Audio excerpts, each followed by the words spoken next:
आखिर अर्नब ने श्याम को इतना क्यों मारा? और जब श्याम की सच्चाई अंजलि को पता चली तो अंजलि ने श्याम के साथ क्या किया, आइए जानते हैं। अर्नब और खुशी अब शादीशुदा थे। दोनों एक दूसरे से सच्चा प्यार करते थे। अर्नब की सख्त जिंदगी में अब खुशी की हंसी एक सुकून बन चुकी थी। खुशी को भी अर्नब के साथ वो सम्मान और अपनापन मिला जिसकी वो हकदार थी। लेकिन इस प्यार की दीवार को गिराने के लिए एक शख्स घर के अंदर ही मौजूद था, श्याम दास। श्याम जो अंजलि का पति था, फिर भी खुशी को अपना बनाना चाहता था। वो अतीत में खुशी को पाने की कोशिश कर चुका था, पर नाकाम रहा। अब भी प्यासा है। अर्नब उसकी असलियत जानता था, लेकिन अंजलि के टूटने के डर से चुप था। खुशी को उसका हर पल आसपास होना खलने लगा था। श्याम अब भी अपनी बीमार सोच से यही सोचता था, अगर खुशी जी हमारी नहीं तो किसी की नहीं। इस घर में प्यार के बीच एक जहरीली नजर हर कदम पर मंडरा रही थी। श्याम अब दिन ब दिन ज्यादा बेहुदा हरकतें करने लगा था। वो खुशी को अकेला पाकर घूरता, रास्ता रोकता और मुस्कुराता, जैसे कुछ कह रहा हो। खुशी हर बार खुद को संभालती, लेकिन उसकी आंखें डर बोल देती थी।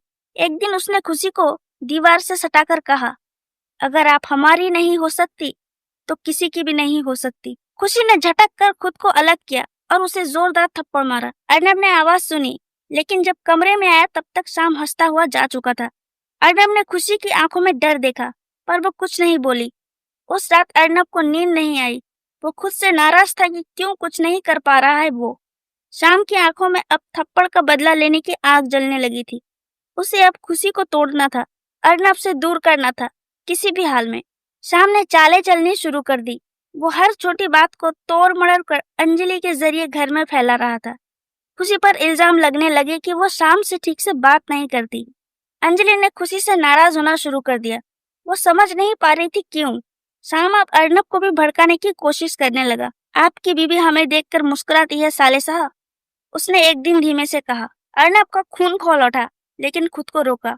वो जानता था शाम झूठ बोल रहा है। खुशी ने सब सहा, सिर्फ अर्नब की खातिर। शाम अब अपने अगले प्लान पर था, कुछ ऐसा जिससे सब कुछ टूट जाए। उसका प्यार नहीं रहा था, सिर्फ सनक और पागलपन बचा था। एक रात शाम ने सबको बेवकूफ बनाकर खुशी को छत पर बुलवाया। वो अंधेरे में खड़ा था और बोला, हमें सिर्फ हाँ कह दीजिए, हम सबको छोड़ देंगे खुशी जी। खुशी ने चीख कर कहा, हम आपसे नफरत करते हैं श्याम जी। तभी श्याम ने उसका हाथ पकड़ने की कोशिश की, लेकिन खुशी ने जोर से धक्का दे दिया। वो लड़खड़ा गया, लेकिन गिरा नहीं। उसकी आंखों में अब सिर्फ जहर था। नीचे से अर्नब आ गया। उसने देखा तो श्याम झट से मुस्कुराया और बोला, हम बात कर रहे थे। खुशी रो पड़ी, अर्नब जी ये झूठ बोल रहे हैं, हमें फंसाने की कोशिश कर रहे थे। अर्नब ने खुशी को गले लगा लिया, लेकिन आंखों में आग थी। वो अब और नहीं सह सकता था। अब श्याम को निकलना ही होगा। लेकिन उससे पहले श्याम की चाल ने कुछ और ही गुल खिला दिया। श्याम ने अंजलि के सामने गिड़गिड़ा कर कहा कि खुशी उस पर गलत नजर रखती है। अंजलि को यकीन नहीं हुआ, पर श्याम की बातों में झूठ का आंसू और अपनेपन का जहर था। घर में अब दो धड़े बन गए, कुछ अंजलि के साथ और कुछ चुप। अर्नब ने श्याम को चेतावनी दी, अगर एक और हरकत की तो जिंदा नहीं बचोगे तुम। श्याम हंस पड़ा, आप हमें मार नहीं सकते, बहन की कसम है आप पर। खुशी खुद को अकेला महसूस करने लगी। उसने घर छोड़ने की बात तक सोच ली। अर्नब ने उसे रोका, तुम मेरी ताकत हो खुशी, कमजोरी नहीं। लेकिन श्याम को तो यही चाहिए था, घर की बुनियाद हिलाना। वो अब अपने आखिरी और सबसे खतरनाक प्लान की तरफ बढ़ रहा था। वो चाहता था कि एक रात सब कुछ खत्म कर दे, हमेशा के लिए। एक रात सब सो रहे थे, लेकिन श्याम जाग रहा था, अपने अंदर की हैवानियत के साथ। उसने खुशी के कमरे का दरवाजा खोलने की कोशिश की, लेकिन तभी अर्नब आ गया। श्याम के हाथ में कुछ था, शायद चाकू, शायद कुछ और। अंधेरे में सिर्फ डर दिख रहा था। अर्नब ने उसे पकड़ लिया। दोनों में जोरदार लड़ाई हुई। खुशी चीख पड़ी, बस कीजिए अर्नब जी, उसे मार मत दीजिएगा। श्याम चिल्ला रहा था, अगर हमारी नहीं हुई खुशी जी तो हम खुशी जी को मार देंगे। अंजलि आ गई। उसकी दुनिया उजड़ चुकी थी।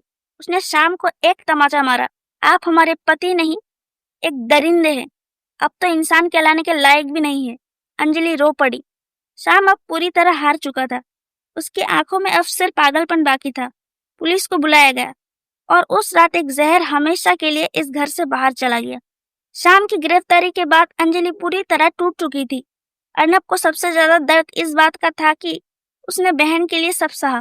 खुशी अब उसकी ताकत थी। वो हर पल अंजलि के साथ बैठी रहती।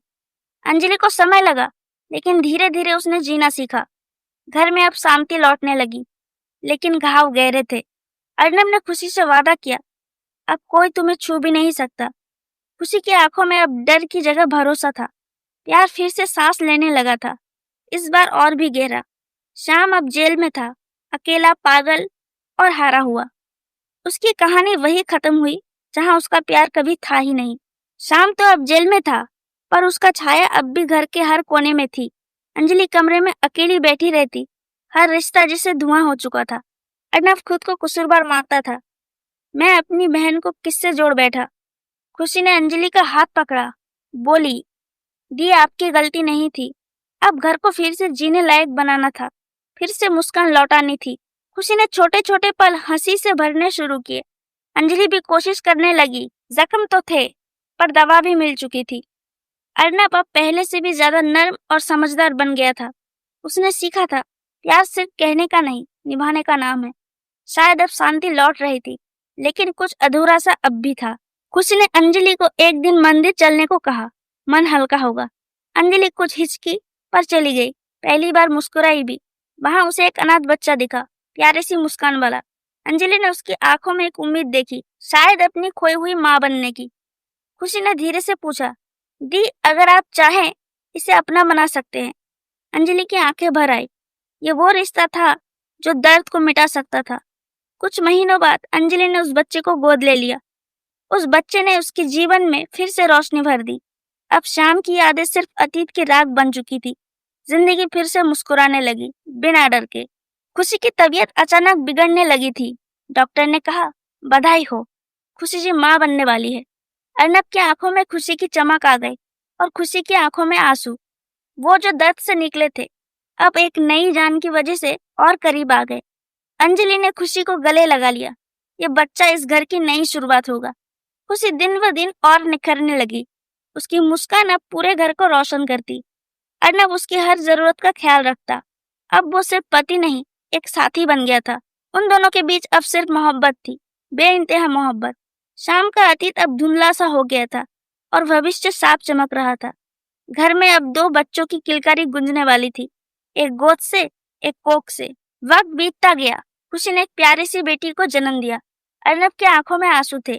उसने बेटी का नाम आरुषि रखा, क्योंकि यही वो चीज थी जिसने सबको जोड़कर रखा था। अंजलि का बेटा अब आरुषि का बड़ा भाई था। दोनों साथ खेलते। घर फिर से हंसी से भर चुका था, शांति, इज्जत और भरोसे से। अर्नब अब पहले से और भी बेहतर इंसान था, सबका ध्यान रखने वाला। खुशी अब सिर्फ उसकी बीवी नहीं, उसके वजूद का हिस्सा थी। घर वालों ने सब कुछ भुला दिया, सिवाय एक चीज के, सच्चा प्यार कभी हारता नहीं। शाम की जगह अब कहानी में नहीं रही, क्योंकि वो मोहब्बत की मिट्टी में दफन हो चुका था। और जो बचा वो सिर्फ एक चीज थी, मोहब्बत का घर। वक्त बदल गया, हालात भी, लेकिन जो नहीं बदला वो था अर्नब और खुशी का रिश्ता। उनकी बेटी अब बोलने लगी थी, पापा सबसे अच्छे हैं। अंजलि भी अब मुस्कुराने लगी थी। रिश्ते टूटते हैं, पर प्यार से फिर से जुड़ भी जाते हैं। अर्नब ने एक दिन सबके सामने कहा, जो मैंने सीखा है वो एक बात है, औरत का सम्मान करना सीखो। खुशी ने उसकी आंखों में देखा, अब आप वैसे नहीं है अर्नब जी जैसे पहले थे। अब आप पूरे हो गए हैं। घर में अब सुबह की आरती, बच्चों की हंसी और रिश्तों की गर्माहट रहती थी। हर कोई जानता था एक तूफान गया है, लेकिन जो बचा है वो बहुत खूबसूरत है। शाम की परछाई अब कहीं नहीं थी, सिर्फ रोशनी बाकी थी। खुशी और अर्नब की मोहब्बत अब कहानियों में नहीं, घर की दीवारों में बस चुकी थी, और ये कहानी कभी खत्म नहीं होती। अगर आप भी ऐसा सोचते हैं दोस्तों, तो प्लीज कमेंट में यस लिख दीजिए। और अगली कहानी कौन से टॉपिक पर देखना चाहते हैं वो हमें कमेंट करके बताइए। तो वीडियो को प्लीज लाइक कीजिए, चैनल को प्लीज सब्सक्राइब कीजिए और ज्यादा से ज्यादा शेयर कीजिए। तो चलिए मिलते हैं किसी नेक्स्ट वीडियो पर, तब तक के लिए बाय।